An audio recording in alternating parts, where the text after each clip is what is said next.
Hey, I'm Jeff, and I make music with my brother. Hi, I'm Jonathan, and I also make music with my brother. Together, we are Ekko and Sidetrack, and we make music that sounds like this. And this. And even this. This podcast is about music, creativity, and everything in between. Welcome to A Band Apart with Ekko and Sidetrack. Well, here we are. Back once again with the ill behaviour. Back in the backyard. Back in the backyard. We've done a podcast here before. We have. We've done a couple of podcasts back here. Yeah, we did one with Justin Howells, which is actually something worth digging up from the crates. Yes, definitely. It's a great conversation we had with him many moons ago. I am excited about... You sound excited. I am. I'm genuinely getting more excited because I've gone through a bit of a patch of unhappiness. I still think I'm a bit in it at the moment. Yep. Nothing to really talk about. Just Holly pointed out last night that I have sad eyes at the moment, and I would. You do have sad eyes. Yeah. I've thought that for a long time. What? What are you mumbling about over there? But I am excited because we just put out a tune. No Good For Me came out yesterday. We've been getting some great DJ support, Jonathan. We have Andy C, the likes of Andy C, K9, Hybrid Minds, Shock One, Graphics. Some other people probably. Yeah, it's cool. It's really cool to see, I guess, like the second single from our debut album. Which is called Beep. Not yet, friends. It's cool to have like a club tune that gets club support. Yeah, because that's what drum and bass is, club music. Yeah, absolutely. It's, and that one was, we want it to be a banger, we want it to catch people's attention, and it has, and that's really fucking cool. Yeah. The other thing I'm excited about is we get to see our buddy James tonight. Yes. The enigmatic Culture Shock. CS. He's been dead to me before, as I've said countless times on this podcast. His lack of replying to our group text means in my heart he's definitely on the cusp of being kicked out of that group. We've told him before he was a brother. He's been a brother, and we've told him he wasn't a brother again. And he didn't like that. And he did not like that, so he forged his way back. And he turned it around. He did. But now he's on. I'm going to forgive him. I'm going to give him some leeway. He's just been in America. He's just been in Brisbane. He doesn't know what time it is. He's going to be tired. That's James at the best of times, though, really, let's be honest. He's but I'm excited to see him tonight. And because he is definitely one of my favourite enigmatic humans to interact with. He reminds me of a Brooks brother. Yeah. He's definitely, like, as Holly would say, he's a classic air sign. He's away with things and very dreamy, and like that contributes to his music. And I think I love that. So do I. And it could be because also, I mean, sometimes I think you and I can be quite dreamy and aloof, but also seeing that in other people makes me smile. I guess I think we both appreciate in people and personalities a kind of interesting tilt. I love that in people. I love interesting people. I love meeting someone and be like, whoa, you're a fascinating person. You live on the moon, essentially. Yeah, like I was talking to Justin last night at dinner about meeting DJs or touring with people or promoters, and how good it is. One of the best parts about our job is you get to interact with people that in different locations around the world that expose you to cool things. And, I think we're people that like to go places and be like, oh, take me to your favorite restaurant, or take me to a cool bar, or take me to a cool thing, or being on tour with other artists, being like, all right, let's go out for this meal looks good, or this restaurant looks great. I really want to try this thing. You get to see other people's tastes. Yeah. And I think taste other people's tastes. Good taste or interesting taste goes hand in hand with like an interesting personality and an interesting, zest for life. Because there are people that are just like, where's the nearest burger joint? I just want a burger. I'll stay in my hotel. Get me a beef burger Like with a little bit of gravy on the side. I like Wake me up just before the serve. yeah, I like James is very Textured interesting. humans. Yeah, absolutely textured humans. And I was talking to him about I was telling him about Justin or James? Justin. No, sorry, James. Oh. Last time he was here about our diaries, the diaries that we and the journals that we often write in are from the School of Life Yes. in Amsterdam. But there are lots of schools of There life. are lots of schools of life. Schooloflife.com. Use And code name Ekko to get 3% off. James was like, Zeros. Sorry. Go on. James was like, oh yeah, I know that guy, like the guy that started the School of Life. Alain de Botton. I think so. And he like talked about him, and he was like, that's a fascinating person. Anyway, we love James. We're excited to see James. You said you had a question you wanted to open the podcast with. I did have a question. I've mentioned her 3 times and I haven't said hello. Hey, Hol. Hey, Holly. Holly, my beautiful lover, has sold her business, sold her cafe. Wow, And this she's- is breaking news. This is breaking news on the Ekko Sidetrack podcast. I think we've mentioned it before, but she's now relishing the opportunity to tell community members that she has, and people are getting the hint that she sold, and they're coming and asking her. And today she had a really great day where lots of people came in and said, "Well, was the rumor true?" or that kind of thing. And the customers tell Holly stories that are their Holly Ray's stories. Yeah. And some of them are beautiful. Some people go like, "We remember moving here when our child was 2 years old, and now he's 10, or whatever." We remember. I was going to suggest and now he's 3, and it's just amazing how the cafe's changed. But Holly's been there for 8 years. But there are some people that think like that. Some people go, "Whoa, like I've been here forever, and I've been here for 4 years." Yeah. Woman cried today. She knows there are people that have been coming there since she opened, and Holly has seen them as a dating couple, then pregnant, then with kid, then with kids, and they still come in. She's made. There's one girl who she makes her birthday cake every year. There's she's part of the community. Yeah, she's a community leader. She is, and it's a beautiful thing. And I joked with her and said, "It's only a matter of time before they erect a statue of you in Bassendean."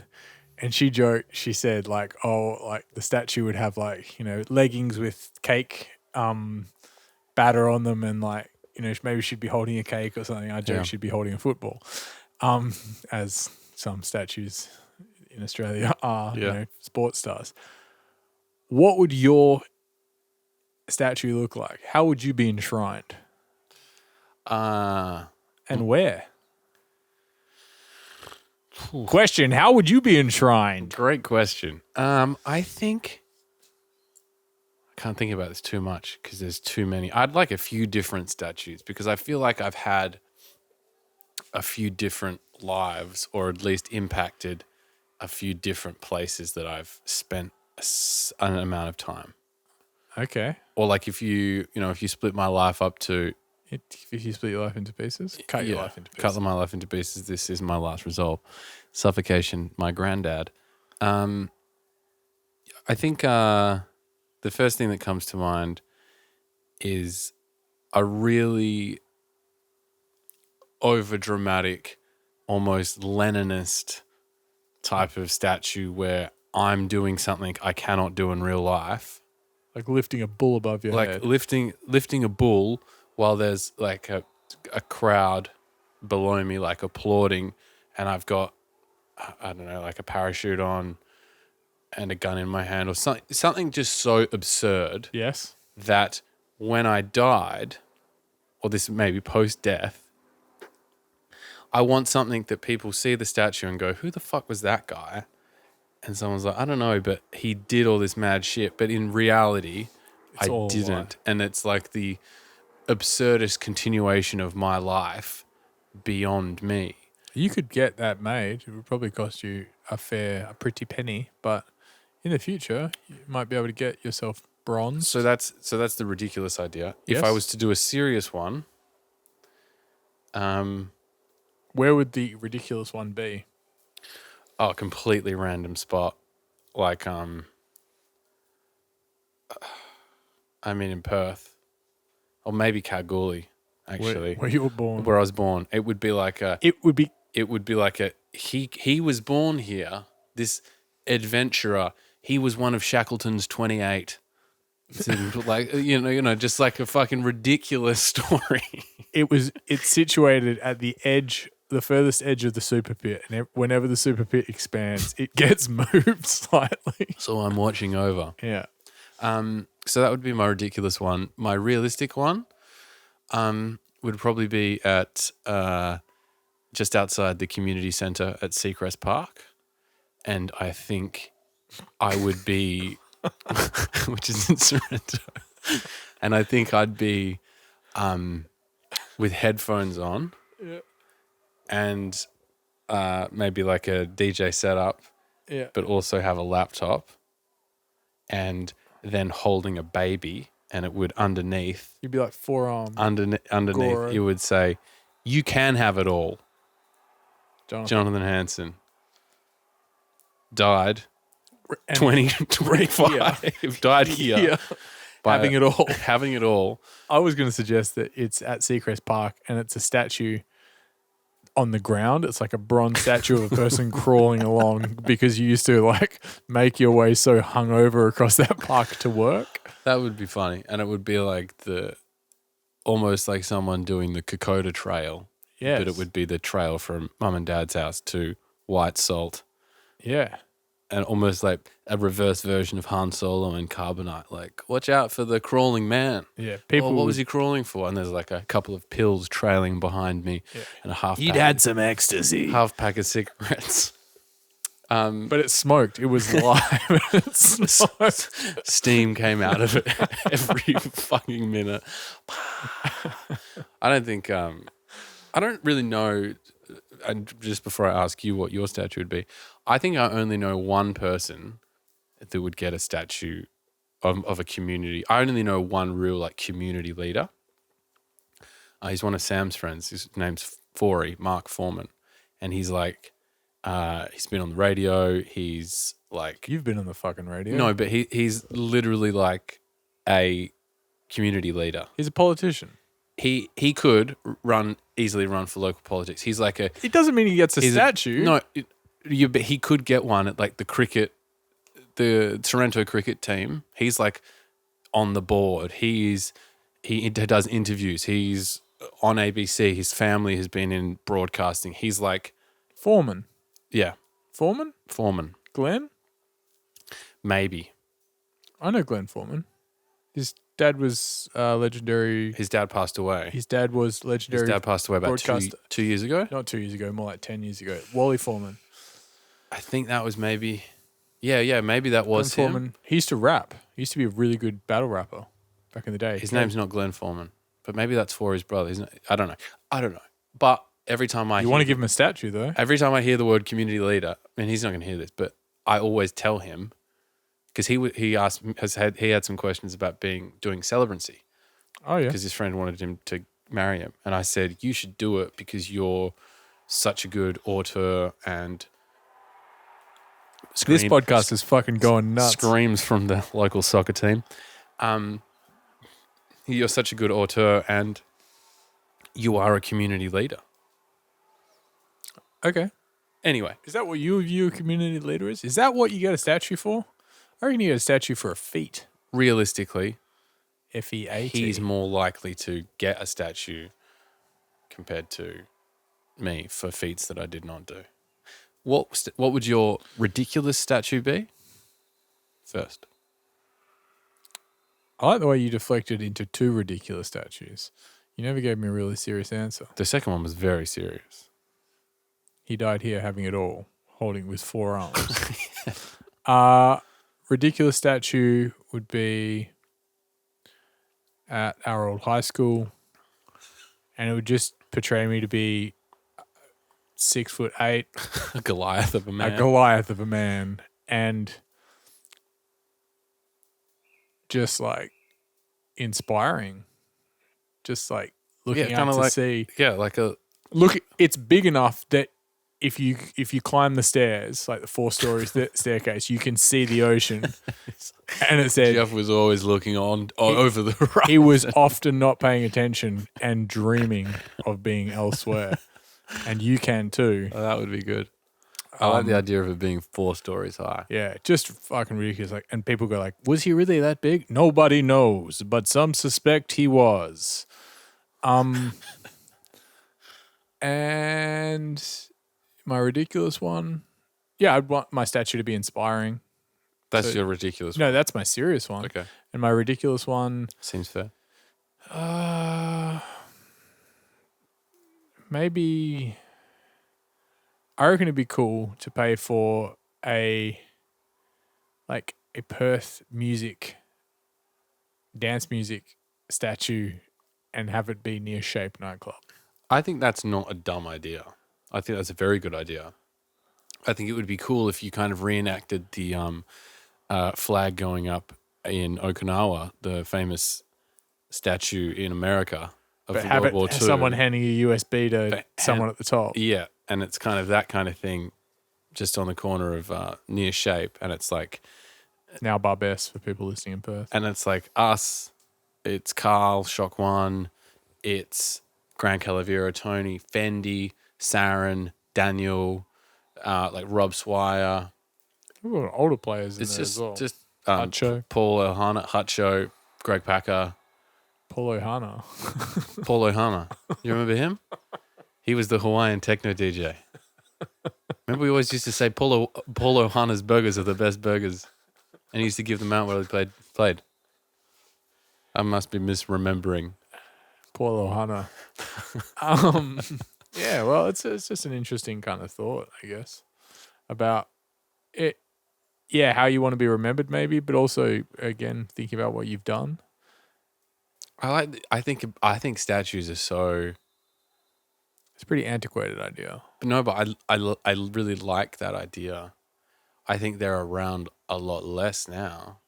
Like statues kind of have this, when I think of a statue, I think of like a war memorial or something that commemorates a very serious time, a very somber thing, World War I, World War II. I think it's good to start bringing statues back into the fray with some ridiculousness. I'd like a park bench. It would be cool to get a park bench, and I was sitting on the park bench With your just the tip of your penis. That was a water fountain. Oh fuck! He paid for this, and he also donated a lot of other money. But he never came into this park. No, But like something you to can be remembered. It's legacy. Yeah, but more I don't Humorous know. legacy. I think it's. I don't really care about being remembered with a park bench post death, but I'll get you a park bench. maybe I'll get you a park bench, buddy. I assume you're going to perish before me. It's a big assumption. I mean, statistically, maybe. If it's all natural causes, if we were measuring on natural causes, I've smoked, you haven't. That alone probably gives me a... You've lost 8 years of your life. Maybe. Or I've gained 15. Depending who you fucking follow. Depending who you believe.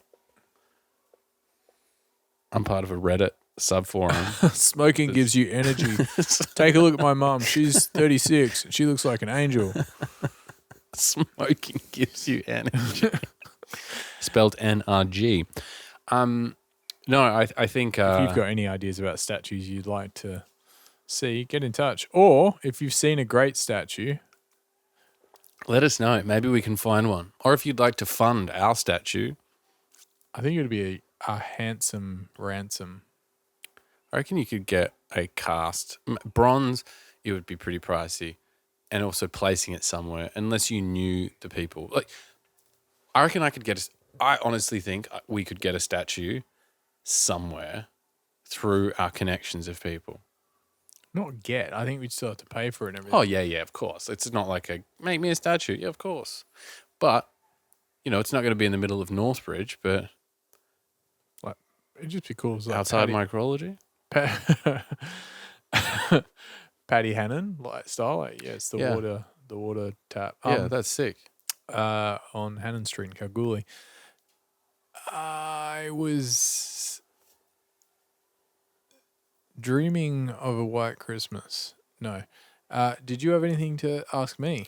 No, not really. But I heard Okay. Well, it's been a good one. I heard a interesting factoid on a podcast you suggested to me. Go on. It's a podcast with Tim Ferriss and the creator of Shake Shack, founder of Shake Shack. Yeah, he's also a American burger restaurateur. Yep. Restaurateur. So one of those words that's French, and if you look at this actual spelling, it's not restaurateur. It's like restaurateur. Ristretto? I don't know. Risotto. He's a man made of risotto. But yeah, and he's talking. He tells a parable. Danny Meyer, maybe. Danny Meyer. Yeah, that sounds familiar. He's telling a parable about. It's the night before he does a exam and LSTAT to get into law school. He doesn't want to do it. His uncle, he's in a kind of bad mood, and his uncle says, "What's wrong?" And he said, "I don't want to be a lawyer, but I'm doing this test." And his uncle says, "Do you know how long you're going to be dead for?" And Danny says, "No." And his uncle says, "Neither do I, but I'd sure as shit know that it's going to be longer than I'm alive. So why would I waste any time in my life doing something I don't want to do?" That's a very good point. And that resonated with me because I've never really thought about that before. But the idea that you're going to be dead a lot longer than you're going to be alive for, so you better take advantage of it, really sits well with me. Especially as you're a smoker. Where's my vape? I'm vape free from I'm this not episode. kidding, man. Where's my vape? Yeah, but it was really I know. Cool. Powerful. I really like that. I wrote that down. And it's so true. Why would you waste your life doing anything that's not exactly what you want to do? Yeah, we do spend a lot of our time doing other stuff to get to the next thing. Like, we're like, yeah, when this is done, I'll be able to do that. When this, then that. Yeah. The truth is, pardon me, it's all happening all the time, and we got to be aware of that. Here it is. Restaurateur, a person who owns and manages a restaurant. Do you want to do the speaker on that thing? I don't know if I can. There should be a little headphone icon. Okay, the word restaurateur is taken directly from French form, although common, restaurateur with the N. That is a misspelling. So, yeah. Eat a bag of penises. Jeff, are you doing anything tonight before Culture Shock? I'm going to some work drinks, saying goodbye to some beautiful work people that worked with us at the at Micrology. Where are they? Where's the work drinks? Sea Paradiso. Oh, nice. Hey, that's just around the corner from your house. Don't dox me on the internet, buddy. Jonathan, it is getting time because you actually have a hard out today. I do have a hard out. Yeah, and I don't usually a hard in. I don't usually have a hard out, but I do today. What did you learn this week? I learnt that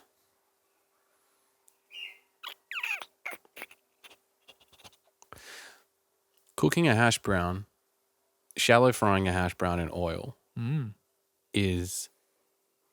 takes a bit longer, but that might have been a knock at the door. But exponentially going to be better than putting it in a sandwich maker that doesn't work. The sandwich breaker is broken. The sandwich breaker. It's been broken forever. If Peter Culver heard you say that, he would say it's sacrilege. It's been broken for a long time. I want to fucking throw it away.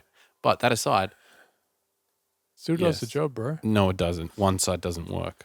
All right. Well, there's been a lot of slurs thrown around today, and that's the last one I'll tolerate. And also, what happened to the grill? The George Foreman has like cheese and shit on it. Seasoning.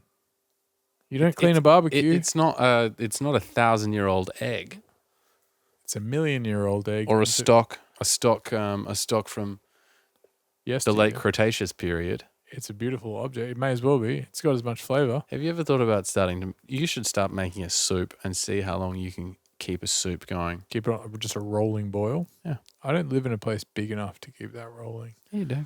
I think there's someone at your door. No. Someone's scratching around in there. Jonathan, I'm going to tell you something I've learned. People around the world use different calendars. Yeah. I told you there was someone at the door. She can fucking wait. Sorry. Yes? People around the world use different calendars. It was Nepalese New Year yesterday. What year is it for the people of Nepal? I think they've got a slower calendar. I think their years are longer, so I think it's 1984. Negative. It is 2078. Whoa. So Nepal is living in the future. Big up our Nepalese fans. Yeah. But I thought it was quite interesting. It's, lots of people use different calendars, but I thought it was a nice little fact to learn today. And, shout out and Happy New Year to Happy New Nepalese Year. Happy family. New Year to Nepal. Buddy, I love you. Nepalese. I love you. Have fun tonight. I look forward to... I'll have fun with you. You're coming with. I'll see you in a few hours. And not a minute before. I love you too, buddy. See ya. Bye, buddy. Thanks for listening to this week's podcast. We are Ekko and Sidetrack on all social media. We've recently updated our YouTube. Go and give that a subscribe so you can keep up to date with all the latest video podcasts. And follow us on Spotify too so you can keep up to date with all our latest music releases. Big up.